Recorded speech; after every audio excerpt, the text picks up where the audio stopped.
오늘 본문은 사도 바울의 재판에 대한 말씀입니다. 세 가지 질문으로 말씀을 시작하려 합니다. 첫 번째 질문, 교우들이 왜 교회에 올까요? 여러분, 교회 왜 오세요? 우리 교우들은 왜 교회에 올까? 하나님께서 기뻐하시는 값진 인생을 살고 싶어서 아닐까? 그렇죠? 나 교회 왜 오지? 내 삶을 하나님께서 기뻐하시는 값진 인생으로 살고 싶어서 교회에 교우들이 찾아올 것 같아요. 값진 인생을 살려면 무엇이 필요할까? 여러분, 값진 인생을 살려면 뭐가 필요할까요? 저는 늘 청년들에게 값진 인생을 살려면 신앙과 실력이 필요하다 이렇게 가르쳤습니다. 실력은 어떻게 하면 길러질까요? 이건 두 가지가 있으면 노력과 시간이죠.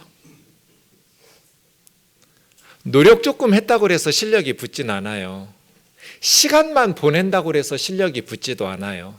그런데 어느 분야든지 성실하게 노력하면서 시간이 쌓이면 반드시 실력이 붙어요. 그렇죠? 그래서 청년들에게 너희가 실력을 기르려면 정말 성실하게 남달리 노력하면서 힘든 시간들을 견뎌내야 된다. 그래야 우리가 자기 분야에 실력을 기를 수 있고, 그래야 우리가 하나님 앞에 쓰임 받으면서 살아갈 수 있다. 입니다. 오늘 말씀을 보시려면 21장에서 사도 바울이 어떻게 체포당했는지를 먼저 좀 살펴보셔야 됩니다. 바울이 예루살렘에 도착해서 7일 동안 예루살렘 성전에서 성결 예식을 진행하면서 그 7일의 성결 예식의 때가 거의 다 차갈 때 아시아에서 온 어떤 유대인들이 성전에 있는 바울을 보고 바울을 체포했습니다. 아마 에베소였을 것 같습니다. 에베소라는 아시아에서 바울을 죽이려고 했는데 바울을 죽이지 못하고 이제 예루살렘에 와서 바울이 성전에 있는 것을 보고 예루살렘의 성전에 모인 무리들을 충동하면서 이스라엘 사람들아 도와달라고, 이 사람은 각처에서 우리 백성 유대 민족과 율법과 이곳 성전을 비방하면서 가르친 사람이라고.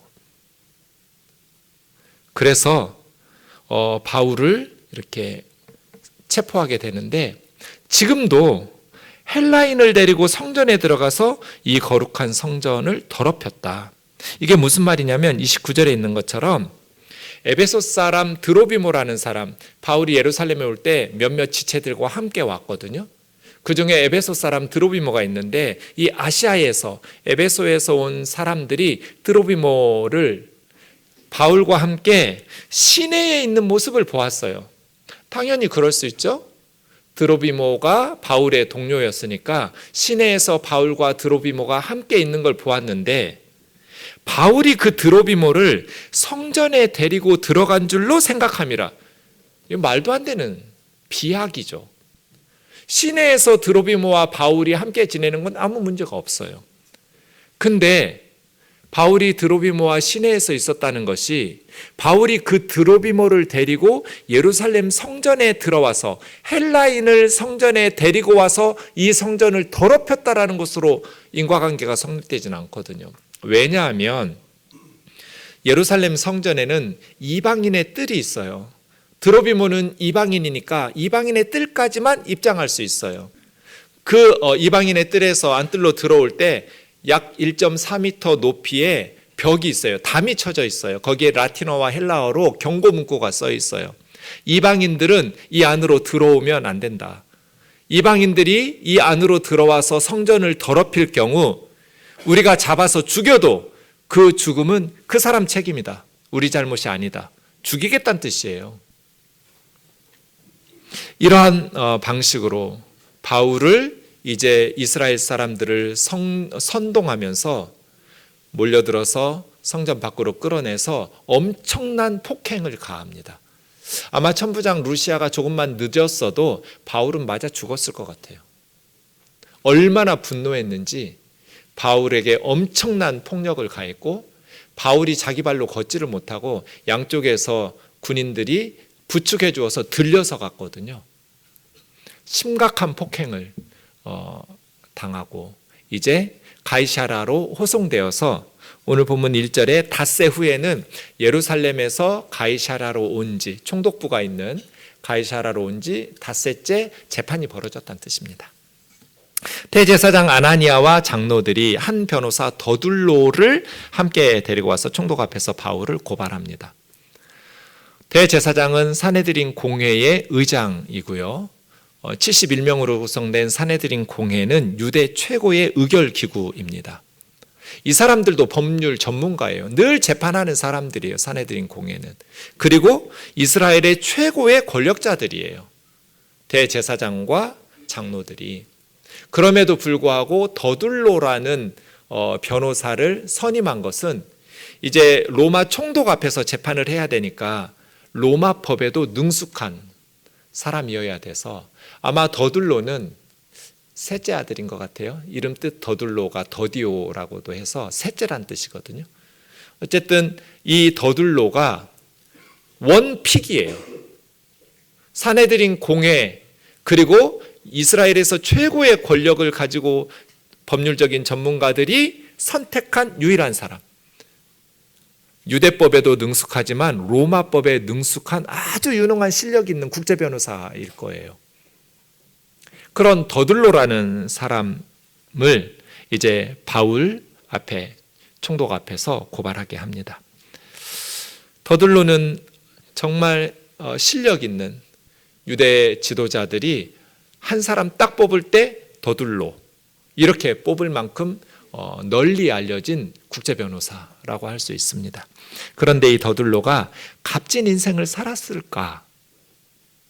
3절에 더둘로의 변론이 시작됩니다. 벨릭스가 가여 우리가 당신을 힘입어 평화를 누리고 있습니다. 또 우리 민족이 당신의 선견 지명으로 말미암아 우리가 여러 가지로 개혁되고 개선된 것을 어느 모양으로나 어느 곳에서나 크게 감사하고 있습니다.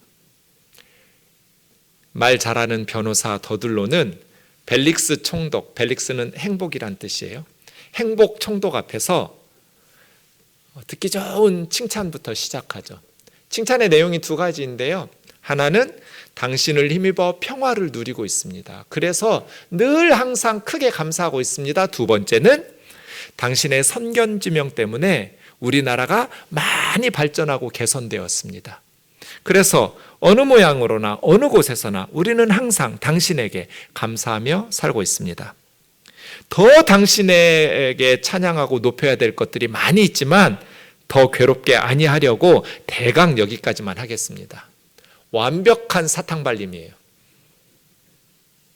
퍼펙트한 아첨. 그리고 5절에서 8절까지 바울의 죄를 고발합니다. 분량적으로 보면 벨릭스 총독을 칭찬하는 그러한 아첨하는 내용하고 바울을 고발하는 내용이 거의 분량이 비슷해요. 간단하게 고발합니다. 우리가 보니 이 사람은 전염병 같은 자라. 옛날 성경은 연병이라고 그랬죠. 바울은 전염병 같은 코로나 바이러스 같은 사람입니다. 급속히 번지고 치명적입니다. 그래서 빨리 조치를 취해야 됩니다. 살려두면 안 됩니다. 천하에 흩어진 유대인들을 전 세계를 돌아다니면서 다 선동하고 로마를 반역하게 하는 위험한 인간입니다. 이 더둘로의 핵심은 바울을 정치범으로 반로마에 선동하는 자로 몰아가는 겁니다. 나사렛 이단의 우두머리, 반국가단체 조직의 우두머리입니다. 또 로마 제국에서 인정한 성전과 우리 유대 종교를 더럽히는 약간 약화시켰어요.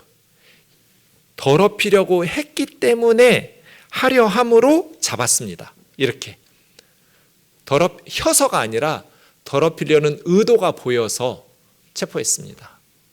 4가지 고발한 내용입니다. 전염병이라는 단어를 이렇게 거룩하게 쓸 수가 있을까? 저는 제 무덤에다가 그리스도 예수의 연병이라고 써줬으면 좋겠어요. 이 사람 가는 곳마다 예수 그리스도가 전파되는 사람, 이 전염병 같은 인간, 예수 그리스도의 전염병, 이렇게 영광스러운 칭찬이 또 있어요, 여러분. 이 더들로가 전염병을 너무너무 영광스러운 거룩한 단어로 만들어버렸어요. 바울, 전염병 같은 사람입니다. 가는 곳마다 예수 그리스도가 전파됩니다. 그렇게 고발하니 유대인들이 다 한마디씩 거들면서 맞다고, 살려두서는 안 된다고, 천하에 흩어진 유대인들을 다 소요를 일으키면서 선동해서 로마 제국의 반역을 도모하는 전염병 같은 사람이라고, 제거해야 된다고. 정말 더들로는 바울이 그렇게 살았다고 믿었을까요? 아니면 거짓인 줄 알면서도 돈을 벌고 자기의 명예를 지키기 위해서 바울에게 유죄 판결을 받도록 하기 위해서 양심을 속이면서 이렇게 말을 하는 것일까요? 그럼 벨릭스가 정말 많은 유대인들이 칭찬해 마지 않는 그런 지도자였는가? 그렇지 않습니다. 유대에는 14명의 총독이 있었습니다. 그 중에 벨릭스는 11번째 총독입니다. 11번째 유대 총독인데 역사가들의 평가와 성경의 평가는 매우 혹독합니다. 타키투스라는 로마 역사가는 벨릭스 총독에 대해서 노예의 마음을 가지고 왕의 권세를 휘두른 사람이라고 썼습니다. 노예의 마음을 가지고 성정이 비열했다는 뜻입니다. 비열한 성정을 가지고 왕의 권세를 휘두른 그러한 아나무인인 사람이었고, 목적을 위해서라면 수단과 방법을 가리지 않은 사람이었다. 신약 성경이 쓰여지던 시대에 역사책을 썼던 유대인 요세푸스라는 사람의 글에 보면 벨릭스 총독에 대해서 자신의 비위에 거슬리는 사람 제거하기 위해서 암살자까지 동원한 잔인한 인물이었다. 그리고 매우 탐욕스러운 인물이었다고 기록하고 있습니다. 그러니까 벨릭스에 대한 역사가들의 평가는 긍정적인 사람이 하나도 없어요. 매우 잔인한 사람이고 비열한 사람이고 탐욕스러운 사람이에요. 실제로 벨릭스는 노예 출신이에요. 노예 출신이었는데 총독의 지위까지 오른 입지전적인 인물이에요. 이 벨릭스가 총독이 될 수 있었던 것은 그의 형 팔라스라는 사람의 후원 때문이에요. 형 팔라스가 로마 황제의 신임을 얻는 고위직 인사가 되거든요. 그래서 원래는 황제의 집안의 노예 출신이었는데 황제에게 신임을 받으면서 총독에까지 오르는 벨릭스 총독입니다.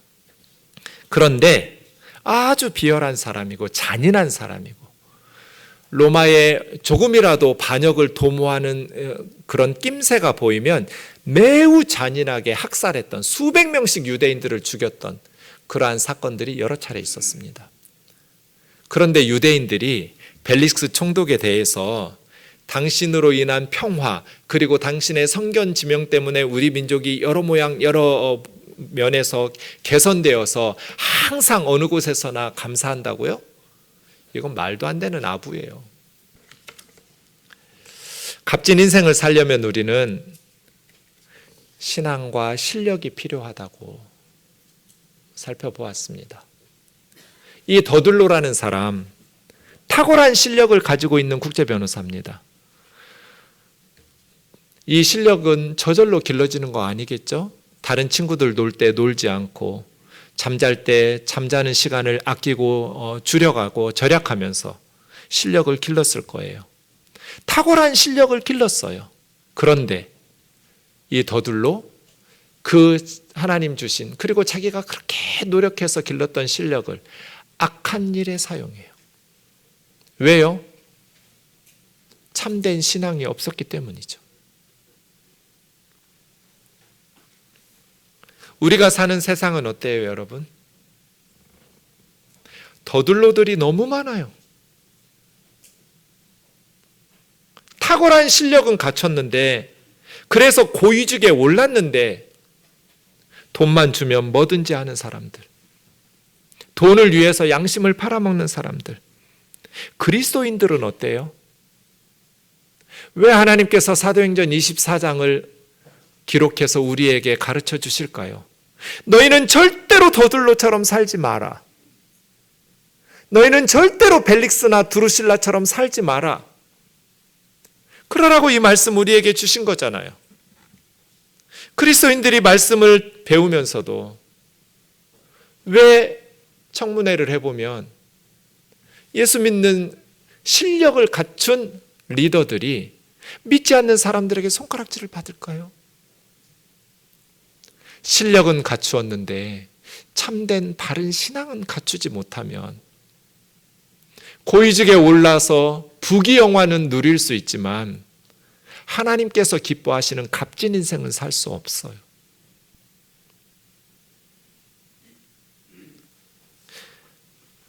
생각이 우리의 인생을 바꾸진 않아요.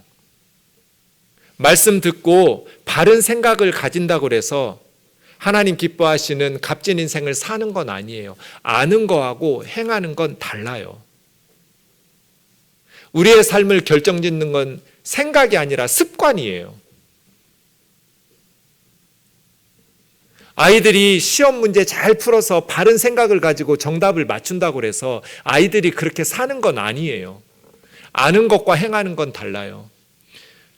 우리나라 교육의 문제는 아이들에게 아는 것은 강조하는데 바로 행하는 것에 대해서는 강조하지 않는다는 거예요.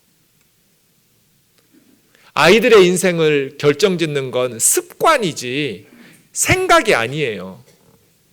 어려서부터 하나님을 기쁘시게 하는 값진 인생을 살아내는 습관을 길러줘야 돼요. 정직하게 살아내는 습관 말이에요. 참된 신앙이란 그러한 삶으로 나타나는 거지. 설교 잘하고 옳은 걸 잘 알고 있다고 그래서 바른 생각을 가지고 있다고 그래서 값진 인생을 사는 건 아니잖아요. 우리는 지금 어떻게 살아가고 있을까요? 그리고 우리 아이들에게 무엇을 가르치고 있을까요? 실력은 강조하는데 남들이 부러워하는 더둘로와 같은 사람이 되기를 위해서 열심히 가르치고 돈을 쓰고 자원을 쏟아부으며 노력하는데 정말 값진 하나님께서 기뻐하시는 삶을 살아갈 수 있도록 바른 신앙과 바른 습관을 길러주는 이 분야에 있어서는 얼마만큼 우리가 노력하고 있을까요? 바울의 변론을 들어보겠습니다. 총독이 바울에게 말하라고 머리로 표시를 합니다. 매우 거만한 무례한 표현입니다. 바울이 대답하기 시작합니다. 더둘로 변호사의 칭찬과 비교해 보세요. 당신이 여러 해 전부터 이 민족의 재판장 된 것을 내가 알고 내 사건에 대하여 기꺼이 변명하나이다. 사탕발림이 없어요. 바울은. 당신이 아실 수 있는 바와 같이 내가 예루살렘에 예배하러 올라간 지 12틀밖에 안 됐습니다. 그중에 5일은 지금 가이사라에 있었어요. 그러니 예루살렘에는 7일밖에, 일주일밖에 머물지 않았어요. 무슨 사람들을 선동할 시간도 없었고 그럴 마음도 생각도 없었어요. 로마를 반역을 도모하기 위해서 유대인들을 선동하고 다닌 충분한 시간이 없었습니다. 그들은 내가 성전에서 누구와 변론하는 것이나 회당이나 시중에서 사람들의 무리를 소동하는 것을 보지 못했습니다. 내가 정말 더둘로 변호사에 고발하는 것처럼 로마의 반역을 도모하면서 사람들을 선동했다면 내가 사람들과 변론하거나 회당이든지 시중에서든지 무리들을 소요시키고 소동시키는 그러한 모습을 목격했을 텐데 나는 한 번도 그런 적이 없기 때문에 나를 고발하는 저들이 본 적이 없습니다.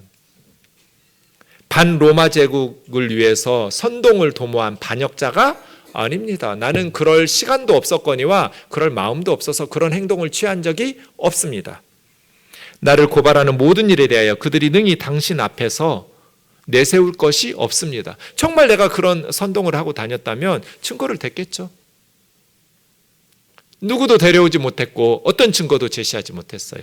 그러나 그들이 나사렛 이단의 우두머리라고 말했던 그 이단이라고 하는, 이단도 아니지만 그 복음의 도를 따라 나는 조상의 하나님을 섬기고 있습니다. 나는 우리 조상들이 믿는 하나님을 믿고 우리 조상들이 믿었던 율법과 선지자들이 기록된 것을 다 믿고 조상들의 하나님을 섬기고 우리 조상들이 가졌던 말씀을, 그리고 우리 조상들이 가졌던 하나님께 대한 소망을, 나는 우리 조상들과 동일한 믿음, 동일한 소망을 가졌는데 그 소망은 의인과 악인들의 부활에 대한 소망입니다. 의인들은 부활해서 하나님의 나라에 이르고 악인들은 부활해서 영원한 진노를 받을 것이라는 확신과 신앙의 소망을 가지고 있습니다. 우리 조상들이 가지고 있었던 하나님을 향한 소망, 율법과 선지자들이 기록한 것을 다 믿는 신앙, 그 신앙으로 하나님께서 예수 그리스도를 보내셔서 그 약속을 성취하신 것을 나는 믿습니다. 그리고 하나님과 사람에 대해서 언제나 양심의 거리낌 없기를 위해 힘쓰고 있습니다. 복음을 전합니다. 그리고 성전에 대해서 이야기합니다. 여러 해 만에 내가 예루살렘에 왔는데 내 민족을 구제할 구제 헌금을 가지고, 연보를 가지고 왔습니다. 민족을 사랑하는 마음을 가지고 우리 동족들 도와주려고 거액의 기금을 가지고 와서 도왔습니다. 그리고 재물을 가지고 와서 성전에서 성결 예식을 하고 있습니다. 나는 율법을 무시하고 성전을 무시한 사람이 아닙니다. 나는 율법과 선지자들의 기록을 다 믿습니다. 그래서 율법을 존중하기 위해서 재물 가지고 와서 예루살렘 성전에서 나는 로마를 반역을 도모하는 선동을 하고 있었던 것이 아니라 정결 예식 드리고 있었습니다. 율법대로. 나는 우리 동족 이스라엘을 사랑하는 사람이고 우리 민족을 사랑하는 사람이고 율법을 존중하는 사람입니다. 성전을 더럽히기는커녕 성전에서 예물을 바치며 하나님 앞에 성결 예식을 행하고 있었습니다. 완벽한 논리입니다. 나는 성전을 회방한 적이 없고 이방인을 데리고 이스라엘의 뜰에 들어가서, 그랬다면 드로비모 잡아 죽였겠죠. 그런 일이 없습니다.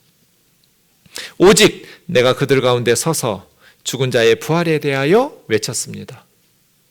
오늘 신문을 받는다고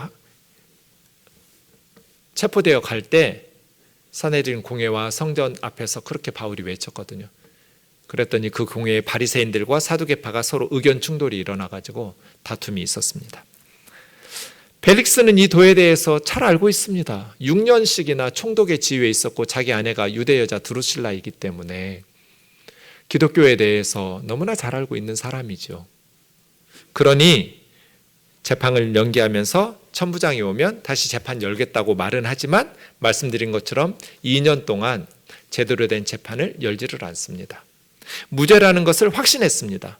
그래서 백부장에게 자유를 주라고, 그리고 바울의 친구들이 돌봐주는 것을, 그러니까 가택연금 정도 한 것 같아요. 금하지 말라고. 말씀을 정리해 봅시다.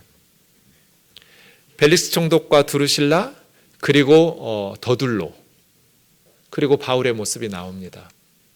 우리의 삶은 바울을 닮았는가, 더둘로를 닮았는가? 우리 아이들은 바울을 닮아가는 삶을 준비하고 있는가, 더둘로를 닮아가는 삶을 준비하고 있는가? 하나님 기뻐하시는 값진 인생 살아가는 저와 여러분 되기를 주의 이름으로 축원합니다.